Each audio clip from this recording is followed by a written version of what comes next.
అమ్మా కనకదుర్గమ్మ తల్లి, మా అందరి జీవితాలలో సుఖ సంతోషాలు కలిగేటట్టు ఆశీర్వదించమ్మా. అమ్మా మీరు కరుణిస్తే మాకు ఇంకేం కావాలమ్మా. మీలాంటి శక్తి స్వరూపిణిలో ఉండబట్టే దుష్టులకు శిక్షలు పడుతున్నాయి. మీ శక్తి అమోఘం, అనంతం. నా మీద దయయుంచి నా కర్తవ్యాన్ని నేను నిర్వర్తించడంలో మీ సహాయాన్ని భిక్షగా అడుగుతున్నాను తల్లి.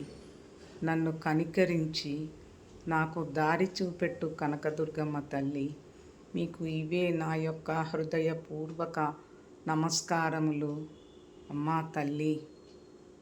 ఈ వీడియో మీకు నచ్చితే లైక్ చేయండి, షేర్ చేయండి. తప్పకుండా మా ఛానల్ని సబ్స్క్రైబ్ చేసుకోండి. Thanks for watching.